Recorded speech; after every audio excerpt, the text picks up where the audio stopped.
Hello, hello, it's Jackie Schomburg-Minen. Today I'm going to use a grid journal to work through some shapes that I've been a little bit obsessed with. um, I'm really into orbs and orb shapes. I don't know why, it's just always been a thing with me. And recently I saw a really cool picture. I can't remember where it was. It's off to the left in my picture right here, but it's basically a picture of corn and the close up kernels of corn and how they interact with one another. And I thought it was really interesting how certain types of brick and things like, stones can work together much like corn appears on the cob. So, kind of random, but I thought I would see how these shapes could work in my art. And specifically here, I wanted to just do a whole bunch of them in a row. So I'm doing 18 small, teeny tiny paintings and teeny tiny mixed media paintings. And wanted to start out by just making this shape. So I'm using this orb. I'm using it with different thicknesses of pen, and I'm using my Pitt pens. Specifically using Pitt pens because when they dry, they are it's water will not bother them. I have not had similar luck with most other pens. So even Posca pens, which are amazing, when I add media on top, often those will smear. Same with Sharpies. Same with, again, tons of other things. Pitt pens are the only ones so far that don't let me down. Using tissue paper here, I wasn't sure which way I wanted to go, so this will give me a lot of options. And just getting things started. Please put some paper underneath because you saw that all bled onto the paper on my desk. So again, this is from Kelly Wynn, this way of tracing, I'm using a business card here, tracing this into a journal. I used to do this by using tape to make my grids, but I had so many issues with tape ripping my paper that I am taking Kelly Wynn's suggestion and focusing on just these little business card boxes. They don't have to be perfect. This is just a quick exercise. I say quick. It took me a few hours to do this, but quick meaning it does not need to be perfect. You're just getting shapes down. So I chose turquoise, green gold, Payne's gray, white gesso to use as my color palette here, as the main color palette. And I use a little splash of orange a little bit later. So like any painting, I'm just trying to get something down to work with. And because I have so many little boxes here, I have 18 little paintings to make, I can use similar colors or the same colors in different ways. And it allows me very quickly to see if I like those ideas or not. And often I don't know if I like the ideas until everything is done.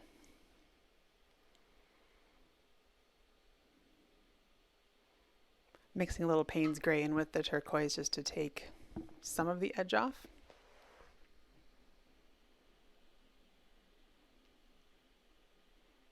And then I decided to put some collage down first. You can see with the big ones, once I'm tearing pieces small enough to go in these boxes, it does not anymore look at all like corn. The small ones do. But I wanted to play with scale here because I'm using, essentially the same motif in two different ways, in two different sizes. That alone will make your paintings more interesting. So if you're interested in a shape, like a star or a, circle, whatever, if you use different thicknesses of brushes when you're painting, some giant ones, some teeny tiny ones, that will make everything more interesting. And it's funny, even though these are just small paintings for me to play with, I still also like to create them so that both pages on this spread are visually appealing to me. So you'll see me kind of balance out where I'm putting bigger shapes and smaller shapes so that the 2-page spread also looks pretty. You don't have to do that, just what I like to do, because I do think these grids are so appealing. It's like a teeny tiny body of work because they all go together. You're using the same ingredients, but you can make very different things.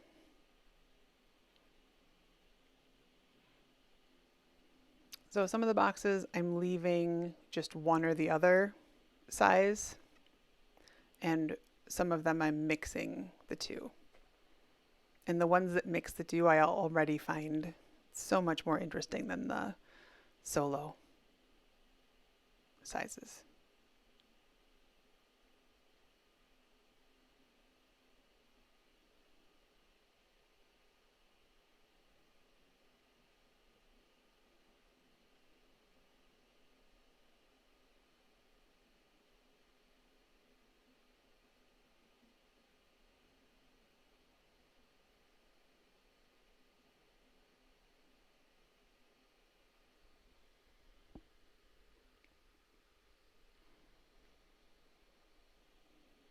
You can see I'm using a paper palette instead of my normal kind of homemade stay wet palette.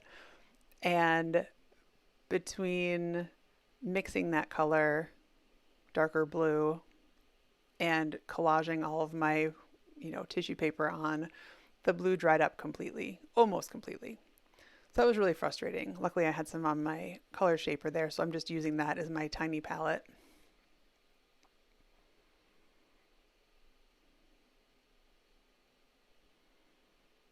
Going through this process, I realized quickly that I didn't like any of the marks I was making with this paintbrush. But I was just making marks and trying to make them different marks and different shapes than already existed. So I just kept moving on. Even if you're not sure what to do, or even if you don't like the lines you're making, just push through until you get to the next part.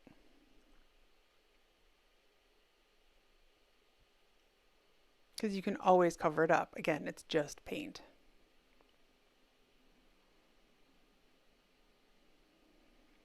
So now some green gold, brighten things up a bit.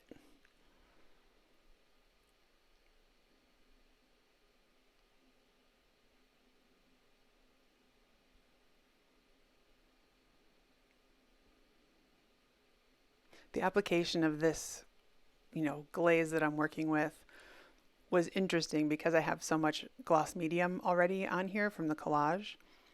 So the green gold mostly would float right over the top and be really light. And then eventually I would hit a part that didn't have gloss all over it, and then it would really stick.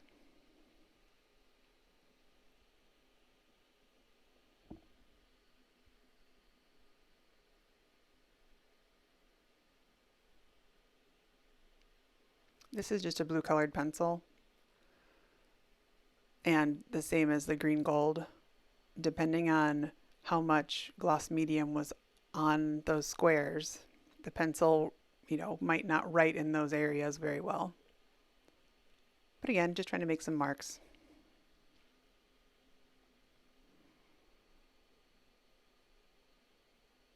So this is some bright orange. It's pyrrole orange. Looks a little less orange in this video, but I can assure you it's bright orange.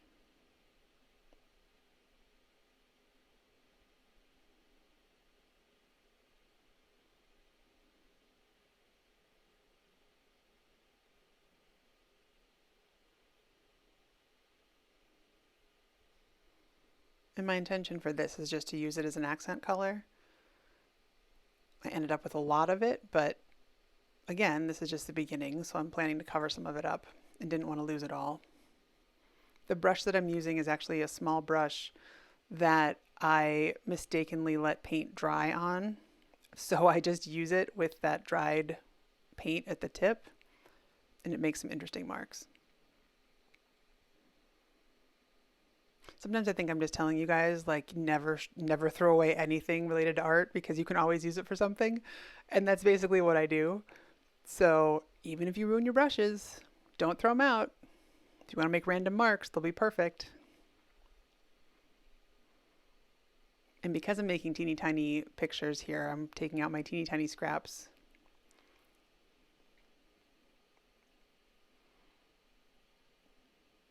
You know, I really like them how they are here. Really enjoying the colors. I was really enjoying the green gold and the light blue together, especially, and the black lines.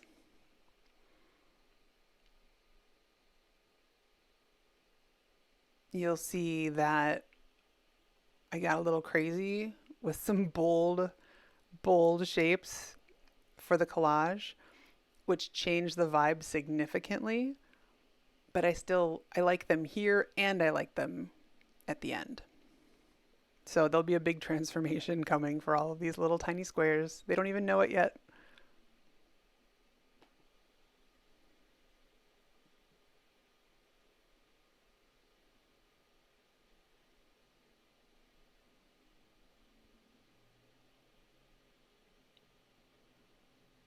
I did a lot of thinking through here. I did a lot of trying on and a lot of passing things by because I was just trying to make shapes. And today it just wasn't doing it for me. But I tried. And my trying and continuing to try eventually led me to some pretty cool, in my opinion, some pretty cool results.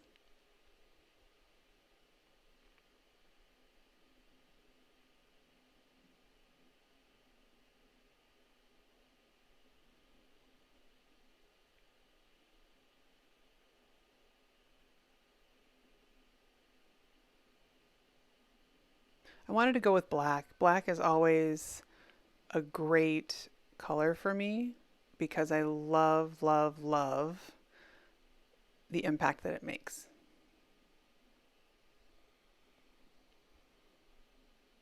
And I'm darkening up some of these striped pieces that I have with a Pitt pen just to make the black more distinct. It's a little washed out on some of the original pieces.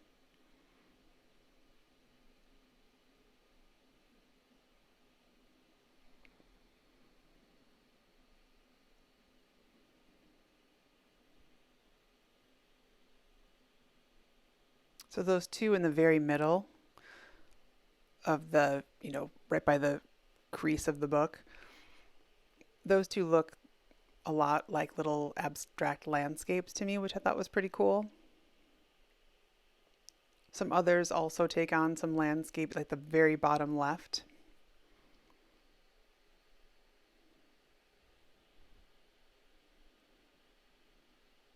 Some of these came together pretty quickly, and some of them I felt I felt very it felt like heavy lifting for a while, I'll be honest.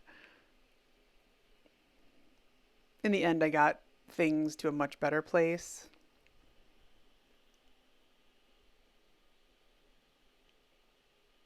Don't know that I'd say I love them all, but I really enjoyed this process, and I think that you will find at the end, if nothing else, there's some bold decisions that I made.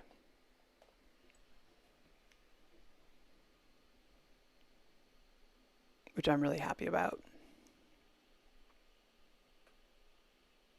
If you have a hard time taking big leaps with your art and pushing past the part where you're like, well, it's pretty good, but I don't want to risk messing it up, I highly recommend collage because you can try things on and just put the paper over whatever you're currently working on and see if you like it. And if you do, great, then glue it down. If you don't like it, then just move the page away. It's great for kind of like training wheels for risk taking because nothing's permanent until you make it permanent versus taking paint with a paintbrush and slapping it on a canvas, and then even if you wipe it off, it's really hard to get all of it off. So I mean, I think collage for me is a total game changer because it's like a shot of adrenaline somehow for me for risk taking.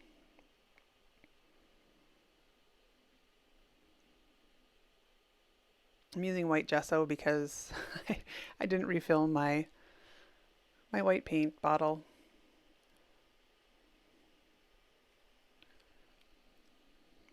I'm still not sure I love using gesso as a white, but worked well today. I think it's like it's the that feeling of like really cheap white paint, like with a really all I can think of is a flat finish, not a dry finish, a really flat finish. And I do not like flat paint on my house. So I'm definitely more of like I don't even know what they're called anymore, but like an eggshell or like a satin or something. Because then you can wash it and it doesn't, you know, absorb every single fingerprint. And I feel the same way with my art. I don't want to have to worry about if I was collaging with newsprint and then I touch one of my paintings and I don't want to wreck it. So that's, I think, a lot of the reason I don't like gesso. That's what I'm going with today anyway.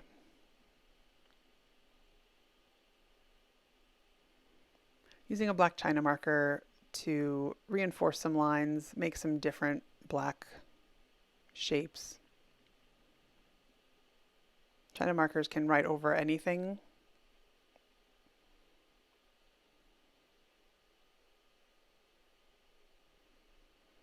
And I'm using that teeny tiny pit pen. That one is a 0.1 XS, which I assume means extra small. Or that's what I think of it as. And all the pit pens I used are black for this exercise.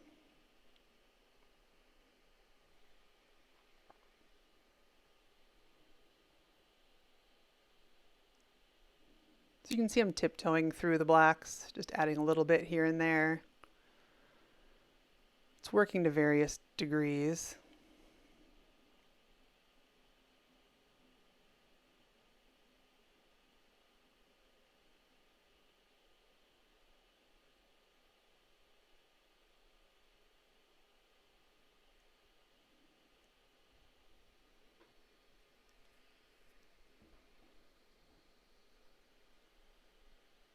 I tried so hard to get those big thick stripes in, but they're just too big for those boxes for today. Meaning a different day I'd probably like them in there for something else, but for the pictures I made today, they're so busy because of those smaller orb shapes. Now this is where I start making some pretty bold changes. This is the back of a magazine that I had cut out the legs of a stool, a couple stools. This is the back. I loved how these cutouts looked.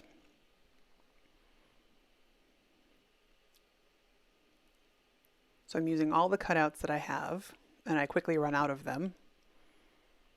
So I need to start making my own with a different but equally dark value. And you can see how the whole vibe is changing on these now.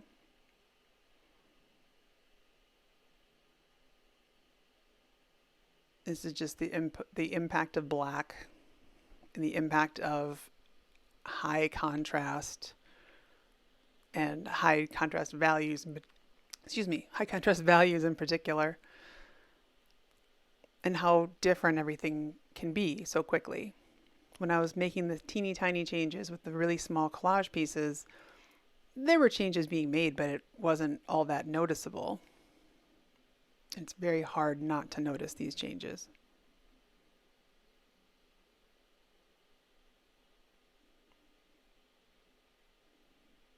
So once I decided I was going to go with this, then it really became fun. So this really ended up being an exercise in, hey, how can I use these corn row orb shapes?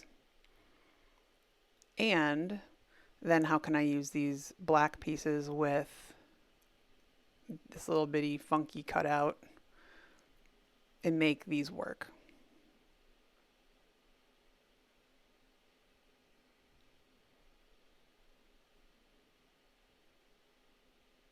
And again, so much easier than using paint. Because had it been paint only, I probably wouldn't have done this shape. But I could try it out with collage. It looked great, I thought, instantly. So I just went with it. And here I'm actually covering over that little strip of black and white stripes, but I'm adding giant stripes comparatively. So building on the stripe momentum.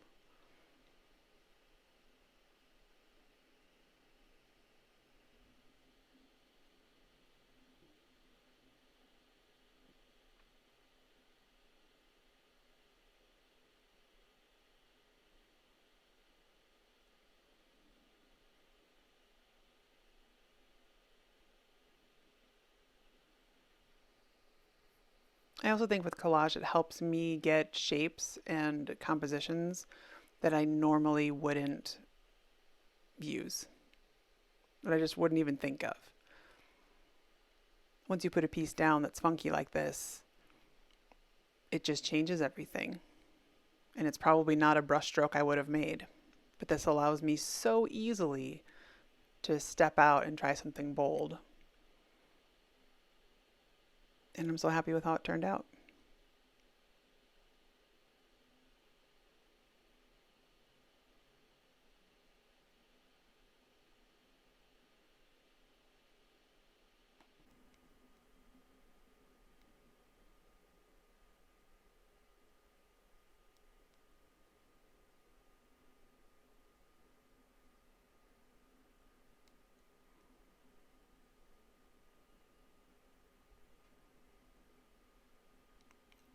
So at this point, it's really just small details.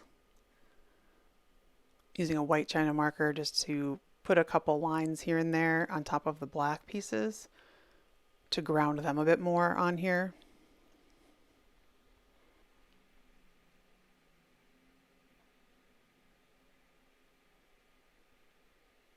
A little bit of gesso here and there.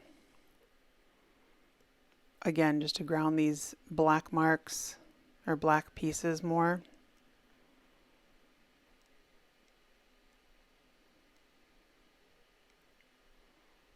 Lighten up some areas.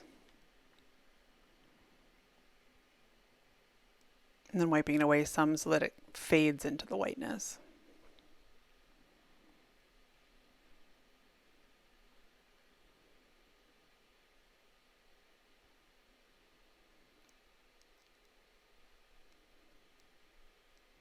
So this is where it ended. I hope you enjoyed this. Please consider subscribing if you want to see more videos. See you next time.